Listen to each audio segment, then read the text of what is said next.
आज हम कक्षा 7 में इकाई 4 यानी पाठ 4 पदार्थ की संरचना और प्रकृति में अम्ल, क्षार और लवण के बारे में पढ़ेंगे। अम्ल क्या होता है, क्षार क्या होता है और लवण क्या होता है।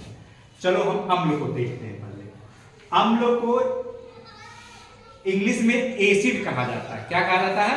एसिड। एसिड शब्द की उत्पत्ति लैटिन भाषा के एसियर शब्द से हुई है। एसियर का अर्थ होता है खट्टा, यानी अम्ल का मतलब होता है खट्टा पदार्थ। ठीक है, परिभाषा देखो, वे पदार्थ जो पानी में घुलने पर खट्टा स्वाद देते हैं अम्ल कहलाते हैं। क्या कहलाते हैं? अम्ल कहलाते हैं। जैसे नींबू का रस, सिरका, दही, इमली आदि पदार्थ खट्टे होते हैं, अतः ये अम्लीय पदार्थ है। माने वे पदार्थ जो जल में घोलने पर खट्टे हो, खट्टा भी लेन दे या जो स्वाद में खट्टे होते हैं, वे क्या होते हैं? वे अम्ल कहलाते हैं। ठीक है, जैसे नींबू का रस, सिरके का रस, दही, ये सब क्या है? खट्टे होते हैं। ठीक है, संतरे का रस, तो ये सब क्या है? ये सब अम्ल है। क्या है? अम्ल। ठीक है ना। देखो फिर यहाँ पर मैंने लिखा है पदार्थ, स्वाद और उपस्थित अम्ल। पदार्थ में लिखा है नींबू का रस। नींबू का रस का स्वाद कैसा होता है? कैसा होता है? उसमें उपस्थित अम्ल है साइट्रिक अम्ल। कौन सा अम्ल? साइट्रिक अम्ल। इसी तरह संतरे का रस क्या होता है? खट्टा। इसमें भी जो अम्ल पाया जाता है वो कौन सा अम्ल है? साइट्रिक अम्ल। साइट्रिक अम्ल। सिरका भी खट्टा होता है। सिरके में जो अम्ल होता है उसे कहते हैं एसिटिक अम्ल। कौन सा अम्ल? एसिटिक अम्ल। दही भी खट्टी होती है। ठीक, इसमें जो अम्ल उपस्थित होता है उसको कहते हैं लैक्टिक अम्ल। क्या कहते हैं? लैक्टिक अम्ल। इमली और कच्चा आम ये भी खट्टा होता है। इसमें जो अम्ल होता है उसको कहते हैं टार्टेरिक अम्ल। क्या कहते हैं? टार्टेरिक अम्ल। ठीक है, ये सभी खट्टे पदार्थ जो अम्लीय है यानी अम्ल है, और इनमें ये सब उपस्थित अम्ल है। अब हम देखो अम्ल के बारे में और कुछ जान लेते हैं। खाने वाले पदार्थों में दुर्बल अम्ल पाए जाते हैं, इन्हें दुर्बल अम्ल कहते हैं। जितने भी पदार्थ खट्टे हो और उनको हम खाते हैं, उनमें जो अम्ल होते हैं वो दुर्बल अम्ल होते हैं। ठीक है, कुछ अम्ल प्रबल होते हैं। कुछ जो अम्ल होते हैं वो प्रबल होते हैं। प्रबल होते हैं माने वो ज्यादा शक्तिशाली होते हैं। त्वचा पर पड़ जाने से उसे बुरी तरह जला देते हैं। इन्हें खनिज अम्ल या प्रबल अम्ल कहते हैं। ऐसे अम्ल जो खनिज पदार्थों से बनते हैं। किससे बनते हैं? खनिज पदार्थों से, वह प्रबल अम्ल या खनिज अम्ल होते हैं। ठीक है, जैसे सल्फ्यूरिक अम्ल, ठीक, जिसका सूत्र होता है H2SO4। ठीक है, सल्फर, हाइड्रोजन और ऑक्सीजन 3 तत्वों से मिलकर बना होता है। यह भी क्या है? प्रबल अम्ल है। ठीक है, और नाइट्रिक अम्ल जिसका सूत्र होता है HNO3, हाइड्रोजन, नाइट्रोजन और ऑक्सीजन 3 तत्वों से मिलकर बना होता है। ठीक है, ये सभी क्या है? ये प्रबल अम्ल है। और यह एक नीले लिटमस पेपर होता है। एक पेपर होता है जो कि ईस्ट से बनाया जाता है। ठीक है, वह अम्ल और क्षार का हम उससे टेस्ट करते हैं, कौन पदार्थ अम्लीय है, कौन पदार्थ क्षारीय। अभी बताएंगे कैसे टेस्ट करते हैं। तो यह जब लिटमस पेपर, नीले लिटमस पेपर के संपर्क में आता है तो नीले लिटमस पेपर लाल कर देता है। कौन? अम्ल। ठीक, अब और क्षार को देखते हैं। क्षारक को बेस कहा जाता है, BASE, बेस। ठीक, पानी में घुलने पर कड़वा स्वाद देने वाले पदार्थ को क्षार कहते हैं। वो खट्टा पदार्थ देता है।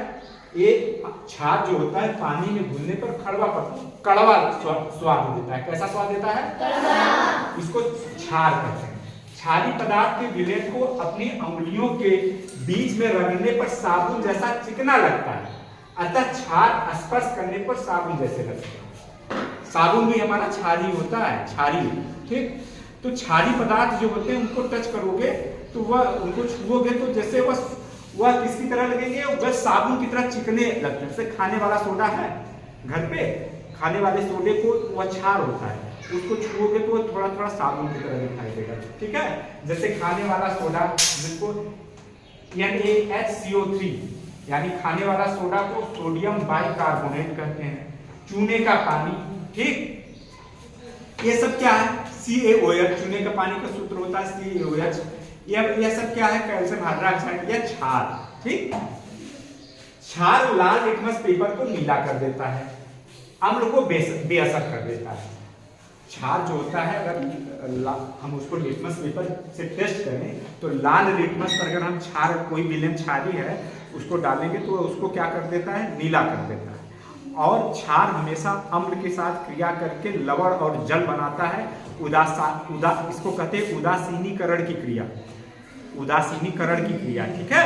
इससे जो है अम्ल के प्रभाव को यह क्षार खत्म कर देता है। अब देखो लवण क्या होता है, इसका जलीय विलेन उदासीन होता है और यह लिटमस पेपर को प्रभावित नहीं करता है।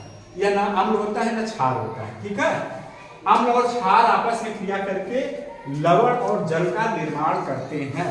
जब अम्ल और क्षार को आपस में हम क्रिया कराते हैं, रिएक्शन कराते हैं, ठीक है, तो वो क्रिया करके एक लवण बनाते हैं, दूसरा जल बनाते हैं, ठीक। अम्ल और क्षारक की पहचान किसके द्वारा की जाती है? अम्ल और क्षारक की पहचान सूचक द्वारा की जाती है। सूचक क्या है? सूचक वह पदार्थ है जिसके संपर्क में आने पर अम्ल और क्षार अलग अलग रंग देते हैं।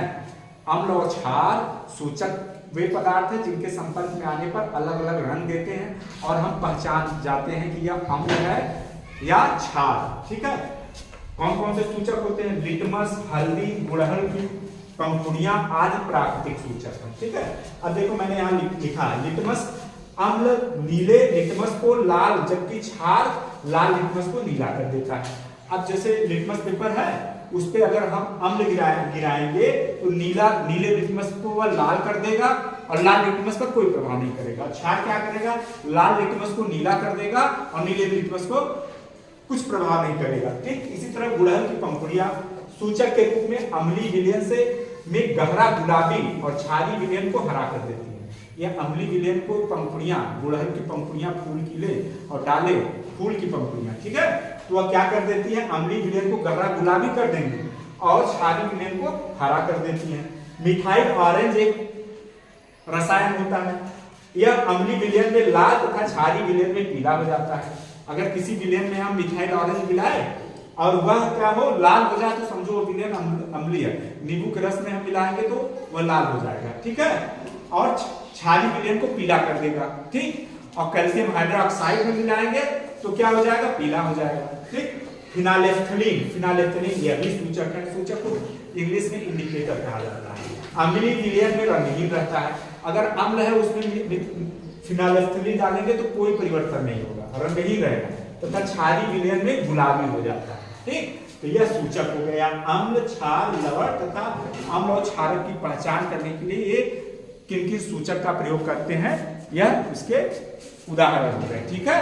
इसको आप सभी लोग आज घर पर अच्छे से तैयार करके आएंगे, ठीक है।